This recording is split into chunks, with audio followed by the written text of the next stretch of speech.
On March 12, 1803, fisherman Samuel Hoʻokano pulled his nets from Kapu Bay just after midnight and found something that made him drop his lantern into the Pacific.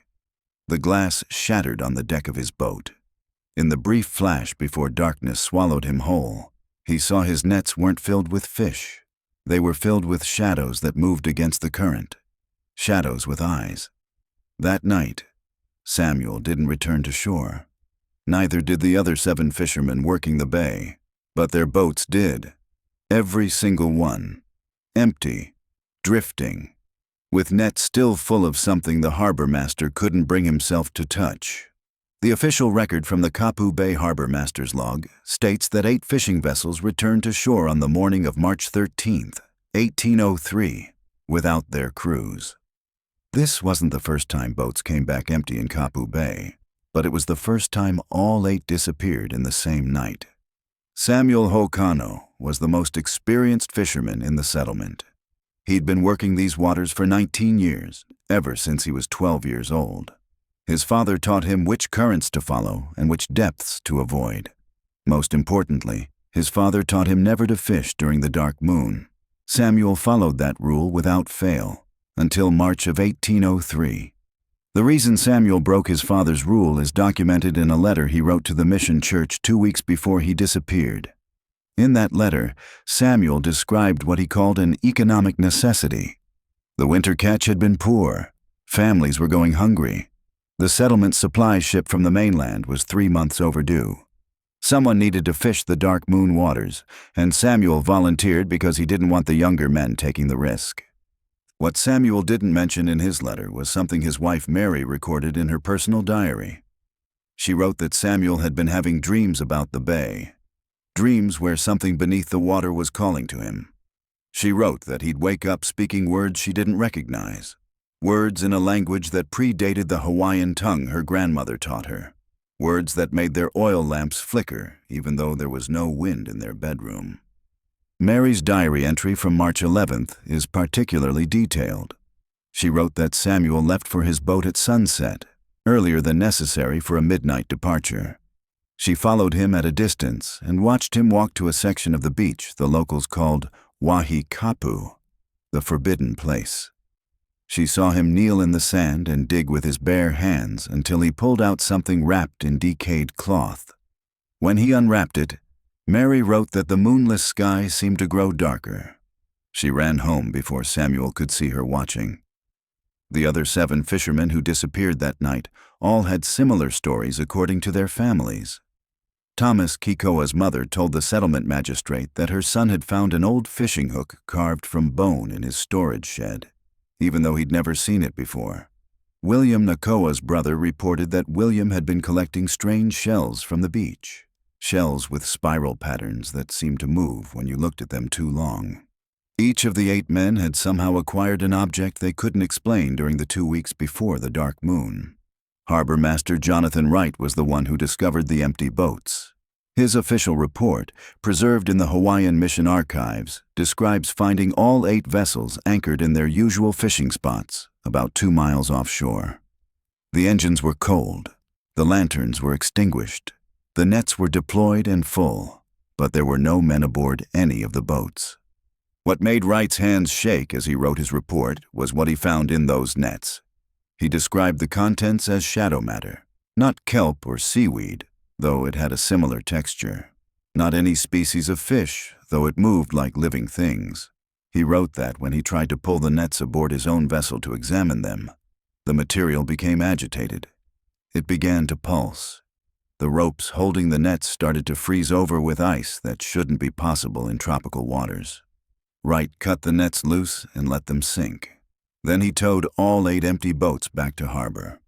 Wright's assistant, a young man named Peter Kalani, provided a supplementary report that was filed separately. Kalani wrote that he saw faces in the nets, human faces, moving beneath the surface of whatever that dark material was. He wrote that one of the faces looked like Samuel Hoʻokano. That face opened its mouth as if to speak, but instead of sound, more shadows poured out. The settlement's missionary, Reverend Marcus Thompson, was called to bless the boats before anyone would approach them. His journal entry from March 14th describes his experience. He wrote that when he stepped onto Samuel's vessel, his boots stuck to the deck as if the wood had become soft. He wrote that he heard breathing coming from below deck, but when he opened the hatch, there was only darkness. A darkness so complete that his lantern couldn't penetrate it. He threw his Bible into that darkness and heard it land in water, even though Samuel's boat had no leak and no bilge water the last time it was inspected. Thompson closed the hatch and nailed it shut. He marked each of the 8 boats with consecrated oil and recommended they be burned. The settlement council agreed, but before they could carry out the burning, all 8 boats vanished from the harbor overnight. No one saw them leave. No one heard them being moved.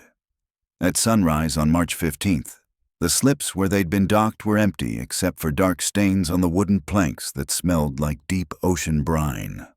The families of the missing men organized search parties. They combed the beaches and searched the offshore rocks. What they found didn't bring them comfort. Mary Hoʻokano's brother discovered Samuel's shirt on a lava outcropping known as Pohaku Yue, the Weeping Stone. The shirt was dry despite being found at the tide line. It was also inside out, as if it had been removed in a hurry or by someone who didn't understand how clothing worked.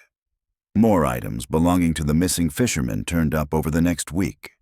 Thomas Kikoa's knife was found stabbed into a palm tree trunk 12 feet above the ground.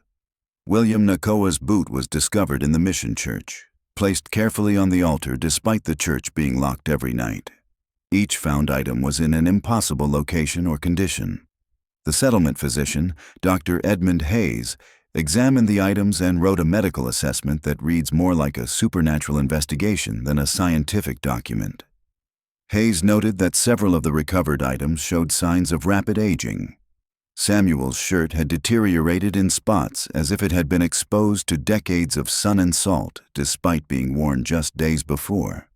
Thomas's knife blade had developed a pattern of rust that Hayes described as resembling reaching hands. If you're wondering what happened to those 8 fishermen, you're not alone. This story has haunted researchers and locals for over 200 years. But before we get to what might have happened to them, make sure you're subscribed to this channel. We cover forgotten stories like this every week, and you won't want to miss what we uncover next. Dr. Hayes' investigation took a darker turn when he decided to examine the beach where the boats had originally launched. He went to Wahi Kapu, the forbidden place where Mary had seen her husband digging. In his report dated March 20th, Hayes described finding a series of holes in the sand, 8 holes, each one approximately 6 feet deep. At the bottom of each hole, Hayes found bones, not human bones, something else. He sent sketches of these bones to a colleague at Harvard Medical School. The response Hayes received 3 months later is preserved in his personal papers. His Harvard colleague, Professor Arnold Sutton, wrote that the bones appeared to be from deep-sea creatures, species that should not be able to survive in shallow coastal waters. More disturbing, Sutton noted that some of the bone structures suggested impossible anatomy, joints that bent in too many directions, skulls with too many eye sockets. Sutton concluded his letter by asking Hayes to send no further samples and to burn the originals. Hayes did not burn the bones.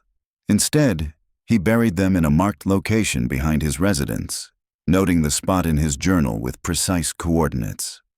That location is now beneath a shopping center built in 1967. During construction, workers reported finding fragments of bones that marine biologists couldn't identify. The construction was delayed for 3 weeks while specialists examined the site. Their final report stated the bones were probably from experimental fishing practices in the 1800s and posed no archaeological significance. The official explanation for what happened to the 8 fishermen was recorded by the settlement magistrate, James Whitmore, on April 1, 1803. He ruled that the men had drowned in a sudden storm, despite there being no record of any weather event that night. He ordered the case closed and forbade further investigation. Whitmore's private journal, discovered in 1932, tells a different story. In that journal, Whitmore confessed that he'd been approached by several of the settlement's elders, native Hawaiians who had lived in the area long before any missionaries arrived. These elders told him that Kapu Bay had been forbidden to fishermen for generations because of what lived in the deep waters offshore. They said that every 50 years, during a specific lunar cycle, something rose from the depths to reclaim what had been taken from it. They said the 8 fishermen had violated an ancient kapu by disturbing the burial grounds of that thing's offspring. The elders told Whitmore that the fishermen weren't dead. They were changed, transformed into something that served the thing beneath the waves. They told him to watch for signs in the following months, and if he saw those signs, he should leave Kapu Bay and never return. Whitmore wrote that he didn't believe them at first. Then the signs started appearing. Ships passing within sight of Kapu Bay reported seeing 8 small fishing boats working the waters after dark. The boats appeared to be crewed, but the figures aboard didn't move like men. They moved in synchronized patterns, raising and lowering nets in perfect unison. When other vessels tried to approach, the 8 boats would sink beneath the waves without a trace. A merchant captain named Richard Frost documented one such encounter in his ship's log on June 17, 1803. Frost wrote that his vessel had engine trouble and had to anchor near Kapu Bay for repairs. Just after midnight, he saw the 8 boats appear from beneath the water itself. The boats surfaced with their nets already deployed and full of that same shadow material Harbor Master Wright had described. Frost watched through his spyglass as the boats began to empty their nets into the bay. What came out of those nets made Frost order his crew to cut their anchor line and sail away despite their engine trouble. He wrote that the shadows poured into the water and began to take form. He saw shapes that resembled men but moved wrong. He saw something larger surface briefly between the boats, something that made the 8 vessels look like children's toys by comparison. Before Frost could get a clear look at that larger thing, it dove back into the depths, pulling the 8 boats down with it. Frost's account was dismissed as the hallucination of a sleep-deprived sailor until 3 other ships reported similar sightings over the next year. The U.S. Navy investigated briefly in 1804, but found nothing unusual. Their report noted that Kapu Bay had normal depth readings and showed no signs of unusual marine activity. What the Navy report didn't mention was that their survey team refused to enter the water for depth measurements. They conducted their entire survey from their ship's deck. The disappearances didn't end with the original 8 fishermen.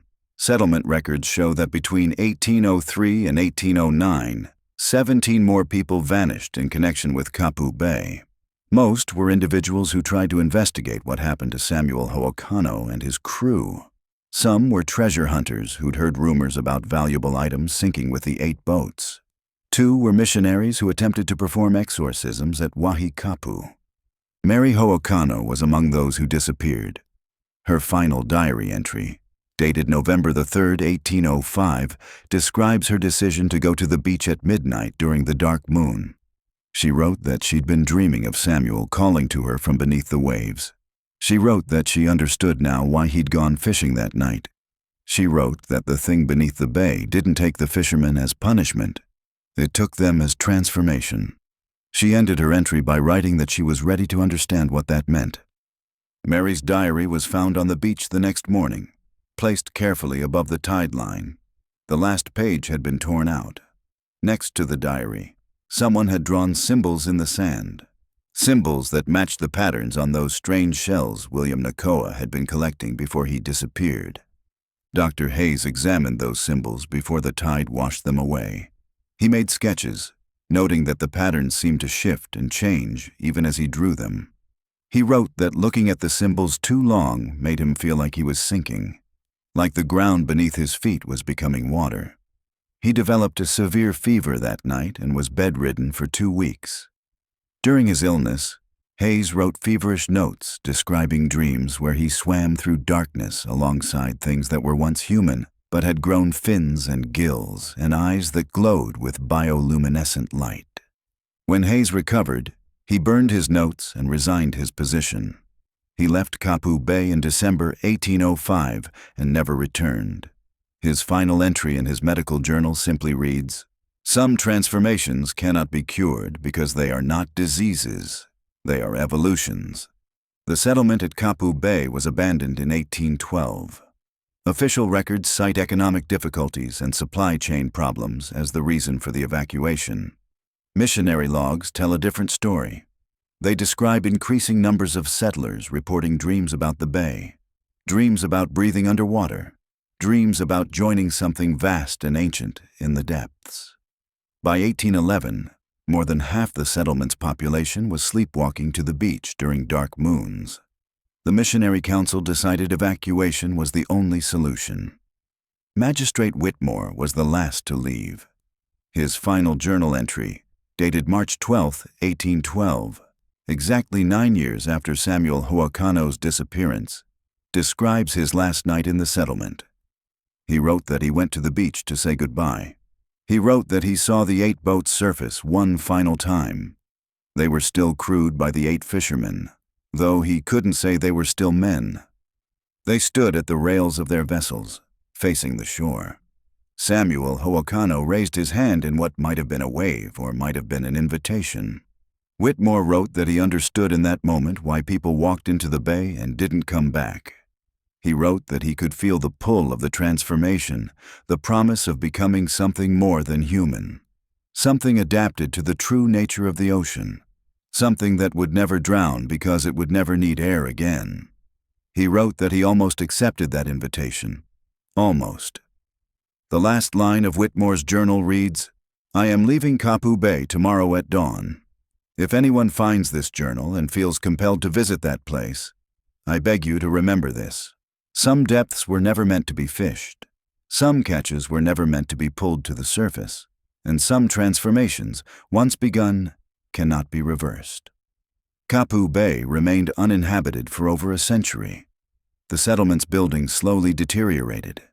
The harbor filled with sand. The beach where Samuel had dug up that wrapped object became overgrown with vegetation. Nature reclaimed what the missionaries had tried to tame. In 1923, a development company purchased the land surrounding Kapu Bay. They planned to build a resort, capitalizing on Hawaii's growing tourism industry.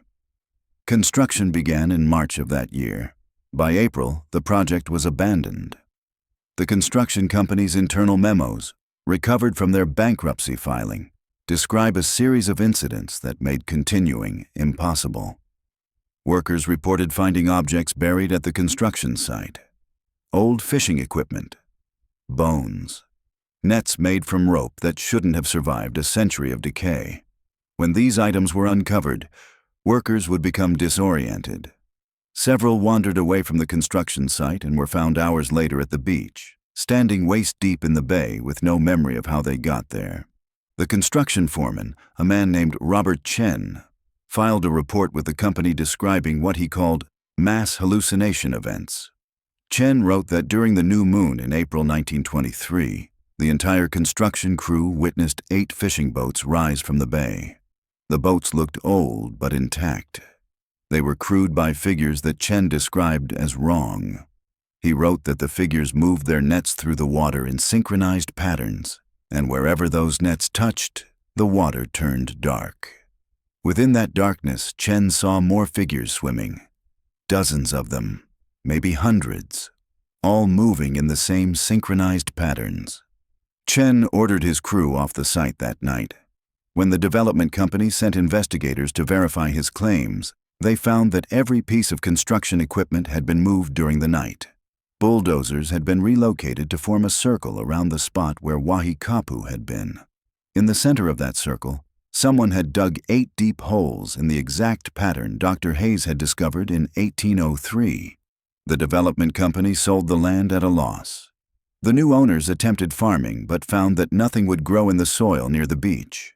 Fish avoided the bay. Locals refused to visit the area. By 1935, the land was designated as a natural preservation zone, though what exactly was being preserved remained unclear.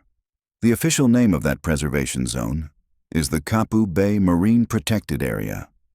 Public records state it was established to protect endangered marine species and coral reef ecosystems. The actual documentation behind its creation tells a different story. Navy officials and marine biologists who surveyed the area in 1934 recommended it be designated as restricted waters. They didn't publicly explain why.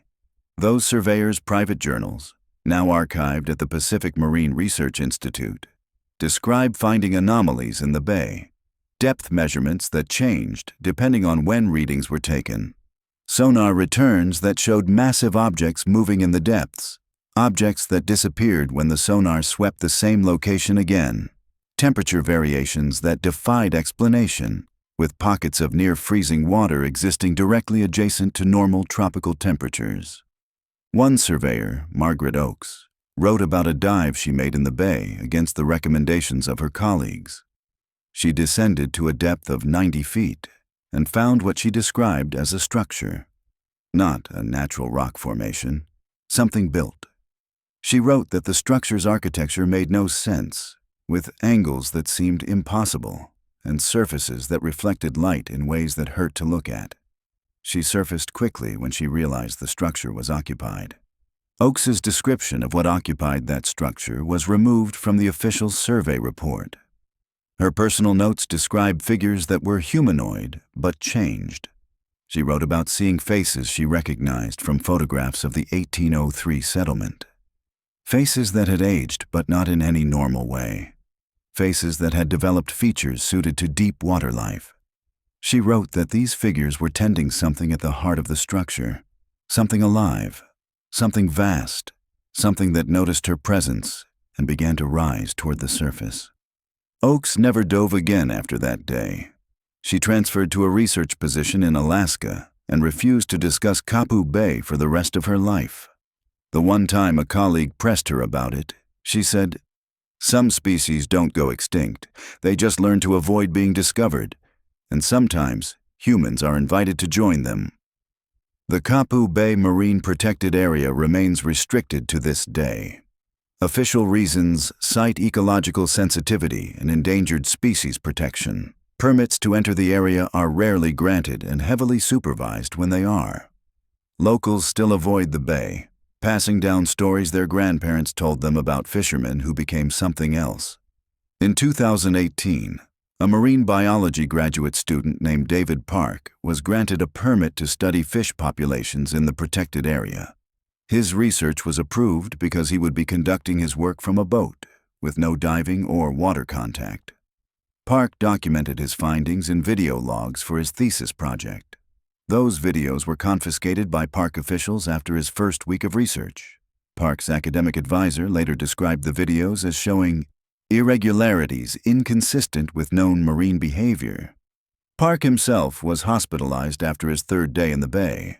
He was found by the Coast Guard floating in the water 2 miles offshore, hypothermic despite the warm water temperature. He had no memory of entering the water or abandoning his research vessel. When he recovered, Park dropped out of his graduate program and moved to Colorado.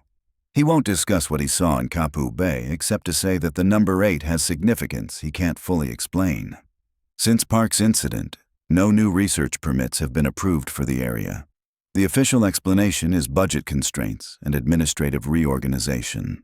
The unofficial explanation, according to park rangers who spoke to journalists on condition of anonymity, is that there's nothing left to research. Whatever lives in Kapu Bay has made it clear that it wants to be left alone. But here's what those rangers won't tell you publicly.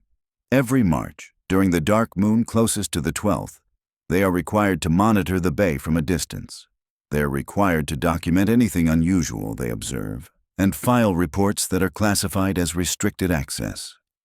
Those rangers report seeing lights in the water on those nights, bioluminescent patterns that move in synchronized formations. And sometimes they report seeing 8 boats surface briefly, crewed by figures that still fish the deep waters, still pull up nets full of shadows, still serve something vast that lives where sunlight never reaches.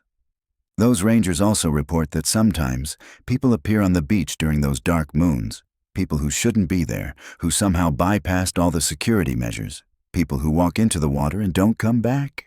When rangers investigate the next morning, they find items left on the sand. Wallets, shoes, phones, always arranged in patterns, always in groups of 8. The most recent report was filed 3 months ago, in August 2025. A ranger named Jennifer Wade documented finding 8 smartphones arranged in a circle on the beach. All the phones were unlocked. All of them showed the same thing, a video playing on loop. The video was dark, filmed underwater. It showed figures swimming in formation. The figures looked human from a distance, but when the camera zoomed in, Wade could see they had changed. Gills, webbed fingers, eyes that reflected light like deep sea fish. And at the end of the video, one of the figures turned to face the camera. Wade wrote in her report that the figure's face was recognizable despite the changes. She attached a comparison photo to her report. The face in the video matched a photograph of Samuel Hoʻokano from 1802. The Kapu Bay Marine Protected Area remains restricted. The preservation zone remains monitored. And every March, during the dark moon, 8 boats still surface in those forbidden waters. They're still fishing, still pulling up catches that shouldn't exist, still crewed by men who left shore in 1803 and never came home, at least not in the way their families expected them to.